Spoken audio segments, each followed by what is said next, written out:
Tous ceux qui méprisent le péché vont y tomber.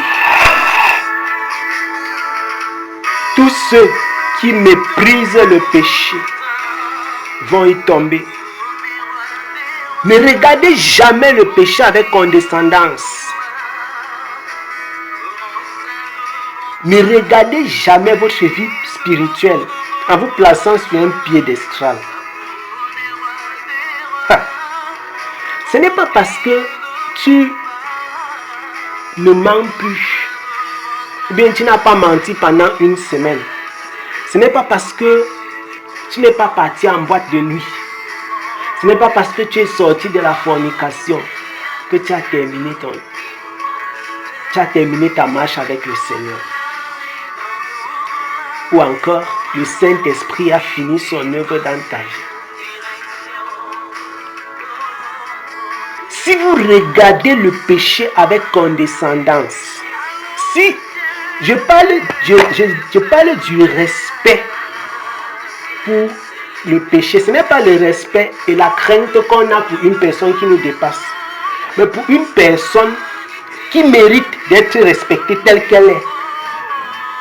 Et telle qu'elle est dangereuse.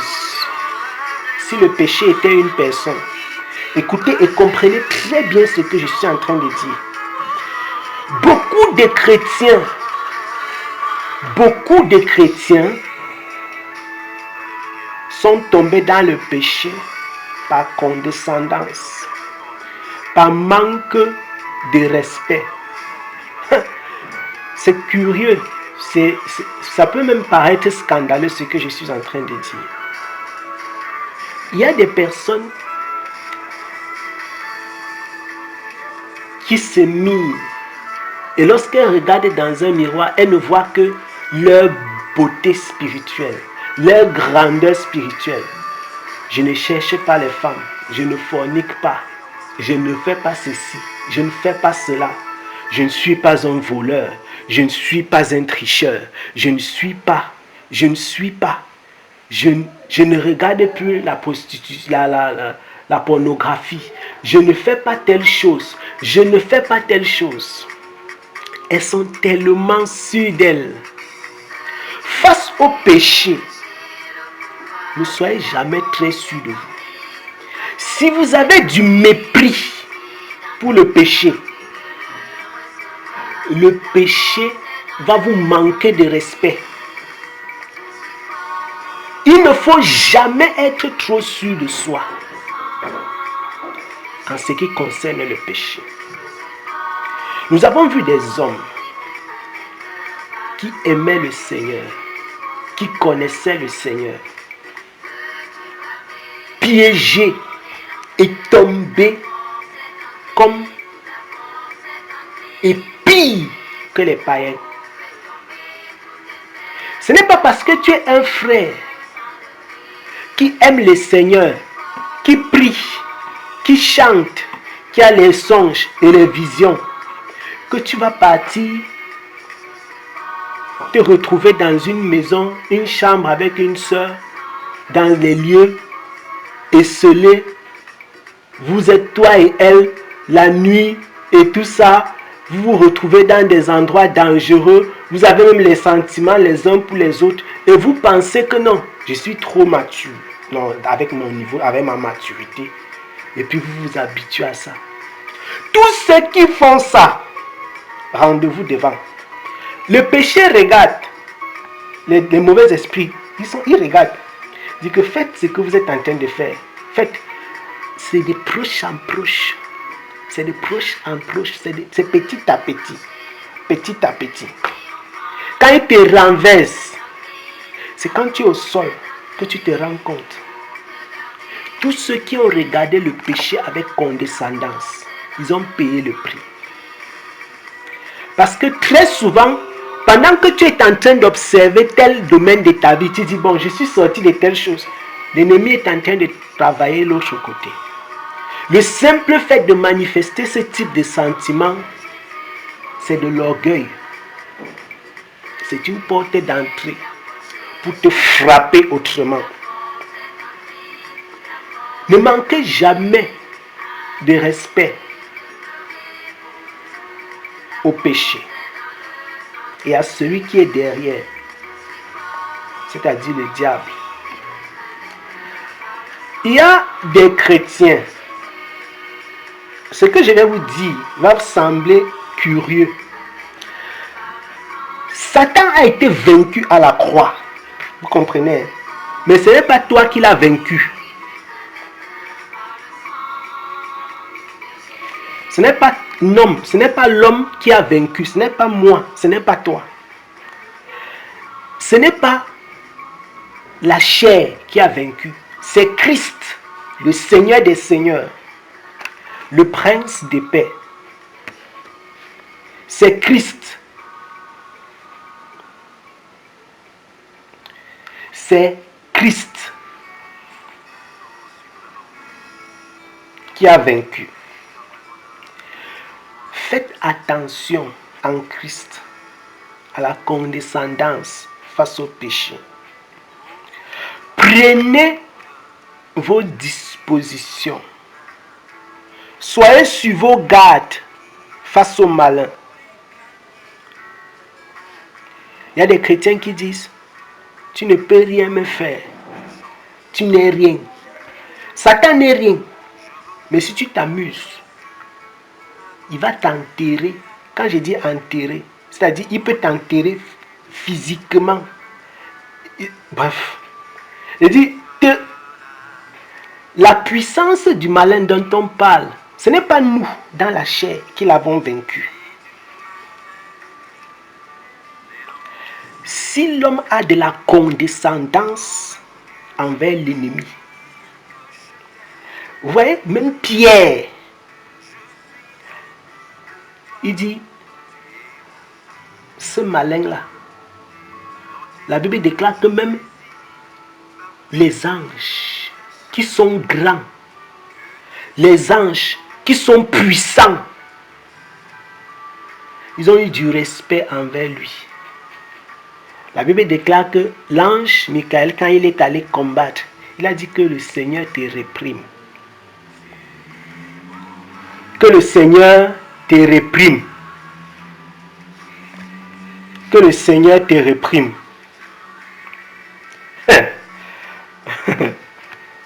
Et les chrétiens d'aujourd'hui, je ne peux pas faire telle chose. Je ne peux pas me retrouver dans telle situation. Je ne peux pas faire ceci. Je ne peux pas faire. Le diable n'est rien. Le diable n'est rien. Le diable ne peut rien me faire. Le diable ne peut rien me faire. Faites attention à ce genre de déclaration. Satan ne peut rien me faire. Satan ne... Ah bon?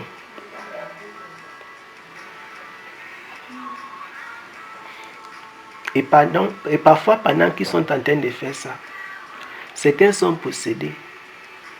Certains transportent des liens spirituels. Certains sont sous des chaînes terribles. Des chaînes terribles.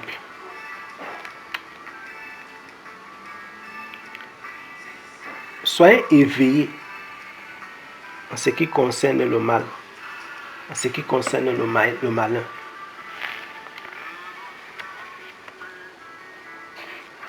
Ne cherchez jamais à être qui vous n'êtes pas, même en Christ. Ne soyez jamais qui vous n'êtes pas. Je dis bien même en Christ. Ne soyez pas qui vous n'êtes pas. Si nous ne sommes pas Christ, le Seigneur et le Sauveur, ce n'est pas nous qui avons vaincu Satan à la croix. Satan reste un adversaire. Christ l'a vaincu. Et nous continuons à combattre. Aussi longtemps que nous sommes vivants. Le péché est à éviter. Ne le prenez jamais pour vaincu. Christ a vaincu le péché dans sa dimension première. Mais dans notre dimension charnelle et physique, nous devons le combattre chaque jour. Parce qu'il y a le péché que Christ a ôté du monde. Ça, c'est la dimension première du péché. La nature du péché. La Bible déclare, voici l'agneau de Dieu. Ce sont les paroles de Jean. Voici l'agneau de Dieu qui ôte le péché du monde. Bon, question. quand il dit que voici l'agneau de Dieu qui ôte le péché du monde, pourquoi donc il y a encore la fornication, le mensonge, le vol, la tricherie, l'adultère, et toutes les orgies, les excès de table, les calomnies, les jalousies, la convoitise? Pourquoi il y a tout ça dans le monde? Vous comprenez donc pourquoi je parle de différentes dimensions du péché. Est-ce que Christ a manqué à sa mission d'ôter le péché du monde? Non. Il a effectivement ôté le péché du monde. Mais pas pour que les chrétiens s'amusent avec le péché. Christ n'a pas ôté le péché du monde afin que les gens disent le péché a été vaincu. Je peux vivre comme je veux. Ou encore, Satan a été vaincu. Il ne peut rien me faire. Même les sorciers, j'ai dit les sorciers de vos cas, ce n'est pas Satan. Ce sont quelques personnes possédées, quelques personnes dans l'occultisme. Si vous vivez avec eux, avec condescendance, ils vont vous faire un mal irréparable. J'ai dit même les simples sorciers, les simples petits occultistes. Si vous avez de la condescendance envers eux, ils vont vous faire un mal irréparable. Irréparable. Ne vivez pas la vie chrétienne sur un piédestal. Ne vivez pas la vie chrétienne des personnes qui sont arrivées. Des gens qui, je ne vous demande pas de manquer d'assurance dans votre marche avec le Seigneur. Je ne vous demande pas de vivre une vie de doute. Je ne vous demande pas de vivre une vie de peur. Mais d'avoir la conscience de votre nature. Et aussi longtemps que nous sommes sur cette terre, nous devons garder les yeux ouverts pour combattre. La Bible déclare que si le maître de la maison était éveillé, il devait se rendre compte quand l'ennemi est entré. Mais pour plusieurs, à partir du jour où ils ont récité ce qu'on appelle la prière du salut, ils disent non, je suis un sorcier, un sorcier ne peut pas me tuer, je suis en Christ. Les marabouts ne peuvent rien me faire, les mauvais esprits ne peuvent rien me faire. Mais, tout ce qu'on dit ici, que ça ne peut rien me faire, ça ne peut rien me faire, ça ne peut rien me faire. Non. Attention à la condescendance. Attention à l'orgueil même spirituel. Attention. Attention à la condescendance spirituelle. Nous avons beaucoup de frères et de sœurs qui versent dans, je vais dire, le jugement. Cette fois-ci, je parle du vrai jugement, pas le faux jugement, pas le jugement mal, je vais dire quoi, le faux jugement dont les gens parlent. Quand tu dis à quelqu'un, habille-toi bien, il dit que tu me juges. Je ne parle pas de ça. Je parle des frères qui sont en Christ, qui font des efforts pour vivre dans la sanctification, mais à cause de l'esprit de condescendance dans lequel les personnes vivent au quotidien, commencent à véritablement juger. Tu rencontres quelqu'un que tu ne connais ni d'Adam ni d'Ève, tu ne peux pas lui dire par exemple, tu vas partir en enfer parce que tu fais telle chose. Tu ne peux pas donner de sentence à quelqu'un. Tu ne peux pas juger. C'est exactement comme ça que les pharisiens se sont détournés du Seigneur. Le fait de vivre dans la sanctification ne fait pas de toi une personne parfaite. Parce que même au niveau de la sanctification, là, tu es à ton niveau dans la sanctification. Tu n'es pas encore arrivé. Et donc j'ai dit, attention à la condescendance spirituelle, la supériorité, l'esprit de supériorité, l'esprit de je suis arrivé. Dans tous les cas, je ne fais pas telle chose, je ne fais pas telle chose. Les chrétiens qui sont dans la saine doctrine, ce qu'on appelle globalement le retour à la doctrine de nos pères. Et ne déplace pas la bonne enceinte que tes pères ont posée. Les chrétiens qui sont dans ça sont de plus en plus condescendants envers les autres chrétiens et parfois même envers l'ennemi.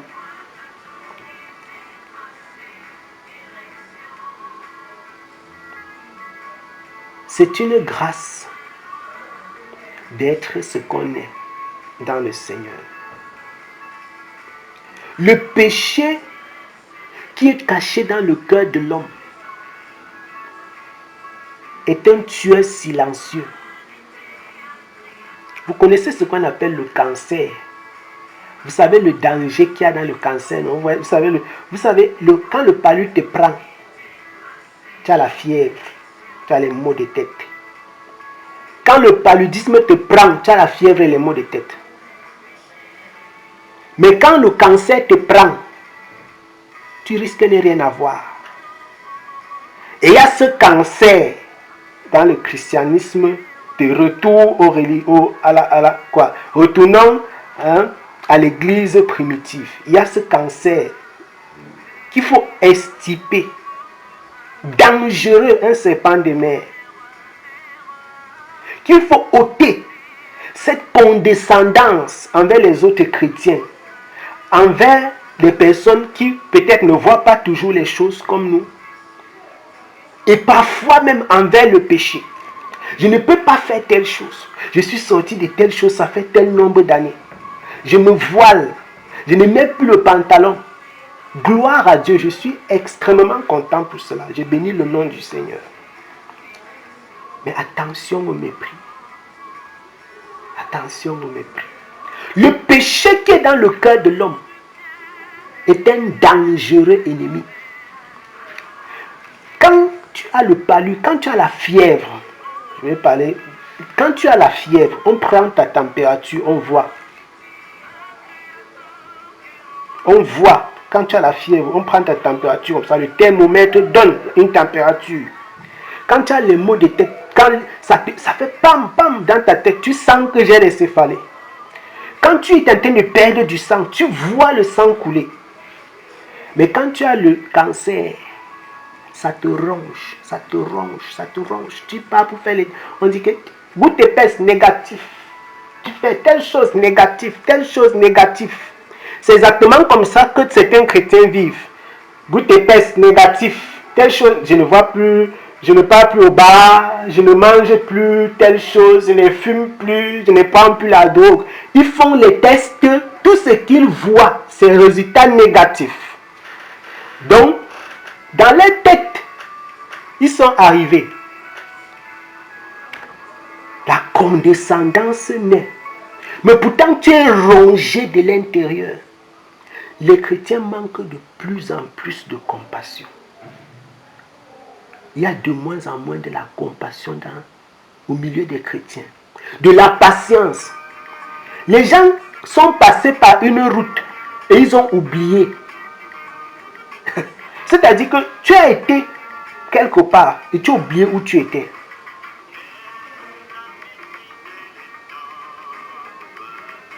Si Jésus-Christ était comme nous, que serions-nous? Si Jésus-Christ était comme nous, que serions-nous? C'est triste et c'est curieux d'entendre des chrétiens dire des choses que même Dieu lui-même n'a pas encore dites.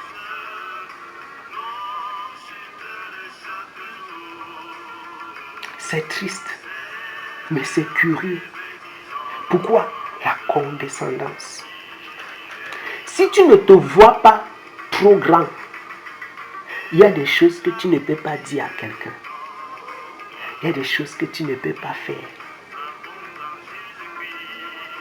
Malheureusement, tel que je disais, il y a des personnes qui n'ont pas cette condescendance-là que vers les frères et les sœurs. Ils l'ont face au péché. Ils regardent le péché comme tu as été vaincu à la croix. Satan, tu as été vaincu à la croix. Les mauvais esprits, vous avez été vaincus à la croix. Vous n'êtes plus rien. Même la tentation, tu n'es rien. Il se retrouve très souvent dans le péché. Très souvent dans le péché. Ce péché te ronge, il détruit ton cœur.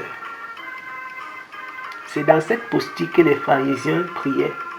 Que le pharisien disait, moi je paye ma dîme. Moi je fais ceci.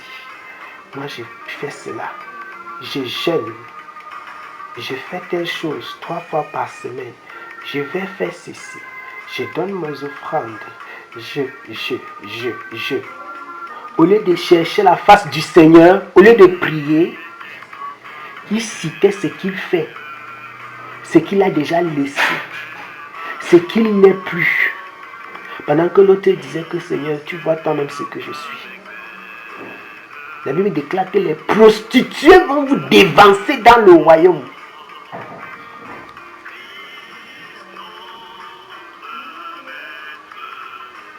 Les prostituées vont vous dévancer dans le royaume. Pendant que vous serez en train de citer ce que vous avez laissé. Je ne fume plus, je ne prends plus la drogue. Je ne pars plus à tel endroit, je ne mange plus telle chose, je ne porte plus tel habit. Et puis la prostituée va se repentir. Et le Seigneur va changer son vêtement. Faisons attention à la condescendance. Sur tous les plans. Faites attention à la condescendance. C'est le piège de Satan. Pour tous ceux qui vivent dans la sanctification. Pour tous ceux qui connaissent la vérité. C'est un piège dangereux.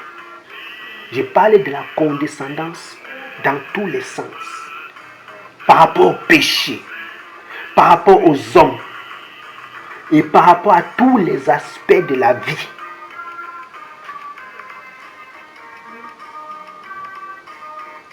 Les démons ne sont pas les petits copains des humains.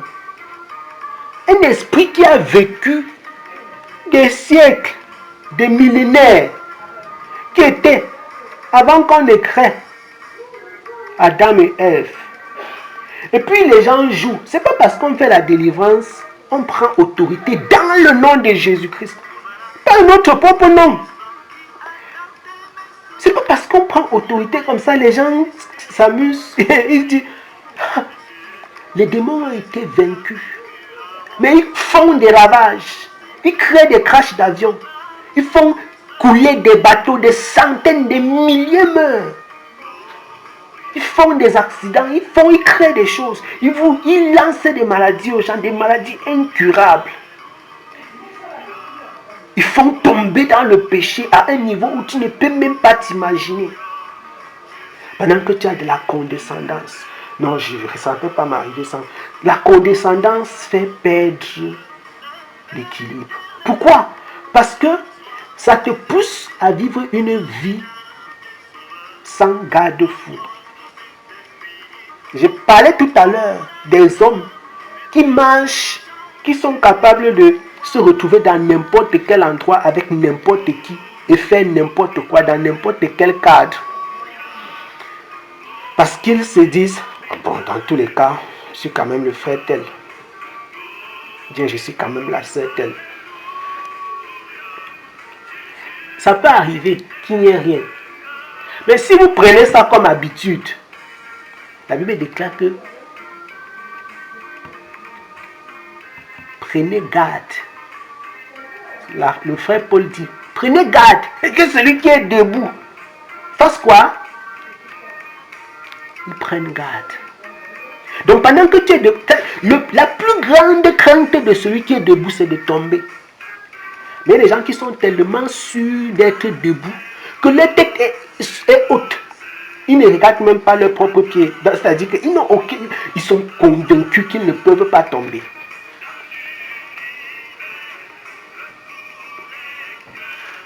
Ah, Seigneur.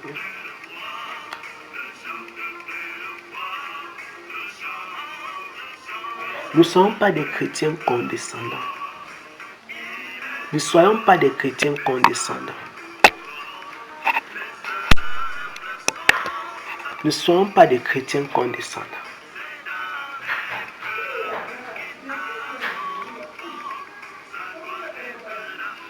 Soyez des hommes et des femmes simples, qui aiment le Seigneur, qui cherchent sa face, qui se laissent visiter par le Saint-Esprit, qui connaissent la place de chacun.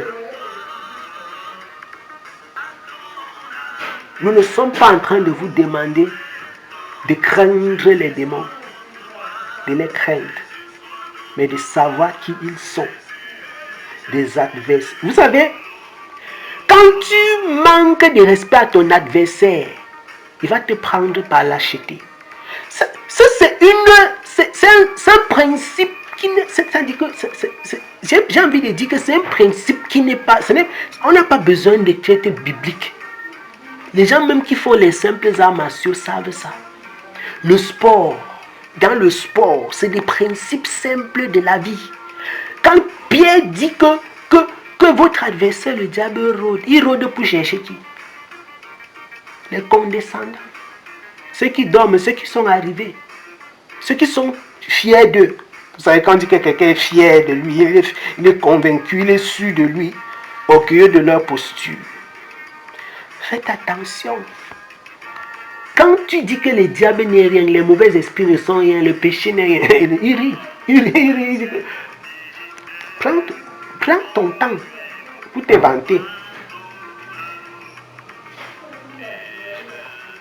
Soyons des personnes simples, humbles, qui se connaissent et qui connaissent la grâce et les faveurs qu'elles ont en Christ, sans exagérer.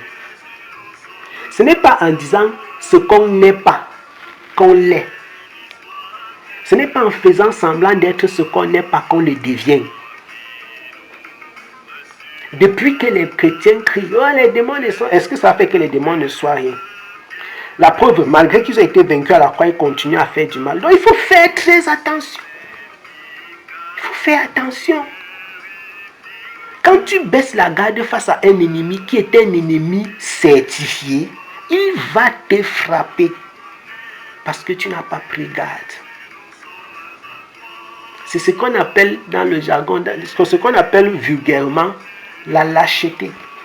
Quand on dit que quelqu'un te frappe à lâcheté, ça veut dire que tu n'étais pas prêt. Mais nous ne sommes pas dans une marche où on n'est pas prêt. Il n'y a pas un temps où tu vas dire je n'étais pas prêt. La condescendance, c'est ça qui fait de toi une personne qui n'est pas prête. À tout moment, tu peux être frappé. À tout moment.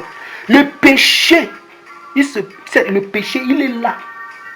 Il est près de nous à tout moment. À tout moment. Tous les péchés même que vous avez abandonnés, ils sont tout près. Et si tu t'amuses, tu te fais prendre au piège. Tu te fais prendre au piège. Souvenez-vous, le péché qui est caché, que les gens ne voient pas, il est plus virulent et plus dangereux que celui qu'on voit. Le premier problème des pharisiens, c'était la condescendance. Le principal problème des pharisiens, c'était l'assurance. Ils étaient trop sûrs d'eux. Ils étaient très convaincus d'être sûrs. La Bible déclare qu'ils étaient assis dans la chair de Moïse. Ah! Quelle assurance! Vous savez, quand on dit que on parlait de la chair. Quelle assurance! Quelle certitude! Quelle certitude!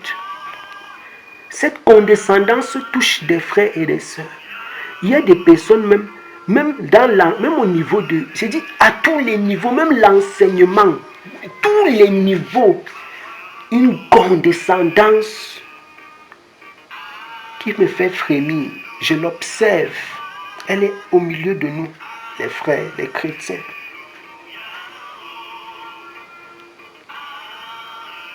Nous le voyons au quotidien. Il n'y a pas la simplicité. Il n'y a pas d'humilité. Paul, a ressuscité les morts. Il a guéri les malades. Pierre, etc. Ce sont des personnes dont les ombres ont guéri les malades. Ils ont ressuscité. Ils ont fait des choses extraordinaires. Mais ils continuaient à exhorter l'église et de prier pour eux. Quand il y avait même des incompréhensions, ils se réunissaient encore pour trouver un terrain d'entente parce qu'il n'y avait pas de cause. Ce n'était pas cette condescendance, c'est ce manque de patience, d'humilité qui fait que chacun part dans sa direction aujourd'hui. Les gens ne veulent pas s'écouter. La condescendance sur le plan spirituel. Je suis ce que je suis. Je suis grand. Je suis fort. Je suis puissant. J'ai l'onction. Dieu, je suis. Les gens sont surpris de voir certains frères parler, écouter, s'entendre. Il y a des personnes qui posent même la question. J'ai déjà reçu ce type de... Mais le frère Gaël, pourquoi je sais de quoi je parle. Je dis que non, si telle personne ne croit pas en telle chose, tu ne dois plus lui parler. Bien, on ne peut plus parler, on ne peut plus échanger avec des personnes qui ne pensent pas telle chose. Faites attention à la condescendance. Vous êtes venu de quelque part et vous n'êtes pas encore arrivé. Il y a des cas qu'on sera changé. Ce n'est pas pour rien que c'est Jésus-Christ lui-même a voulu que c'est à la dernière minute qu'on soit changé. La Bible déclare qu'il va venir sur les nuées. On dit qu'en un instant, on sera changé.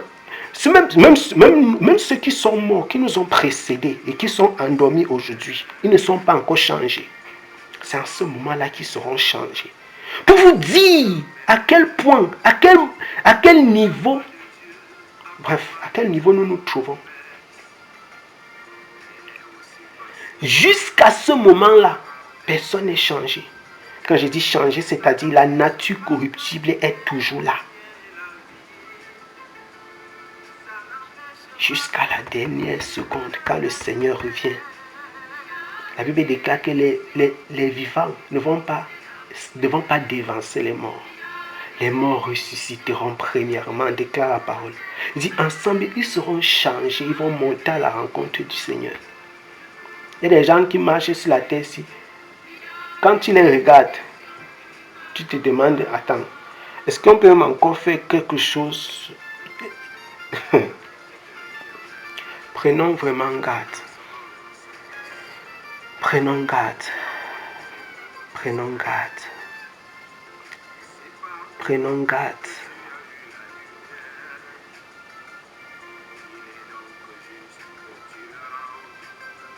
Faites attention à la condescendance.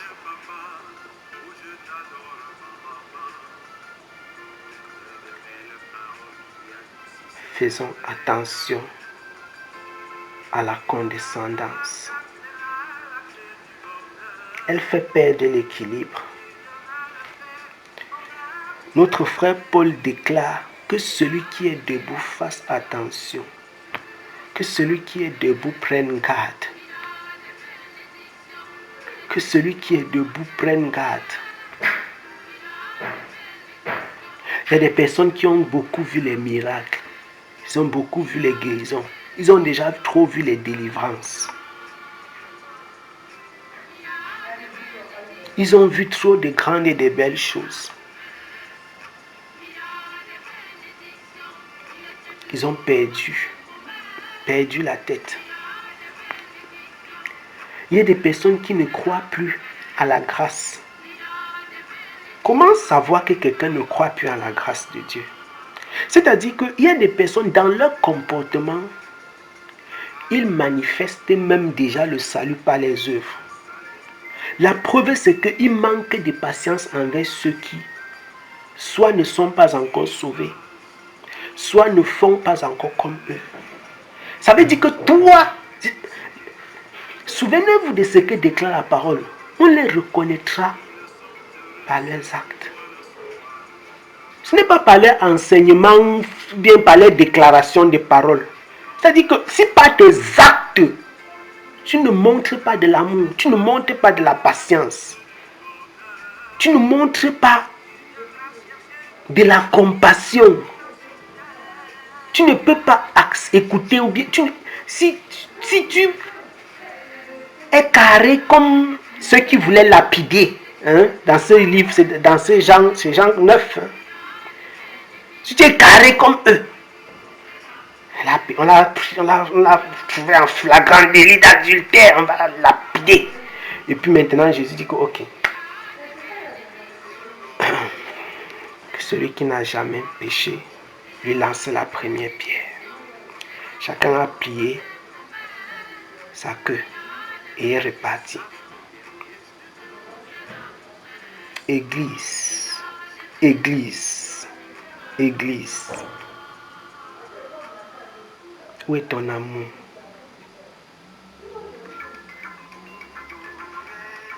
Où est ta patience? Où est ton humilité? Où est ta compassion?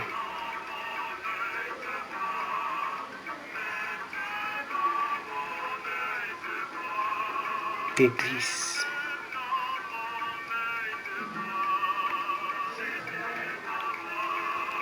Oh Seigneur, aide-nous. Aie compassion de nous. Aie compassion de nous.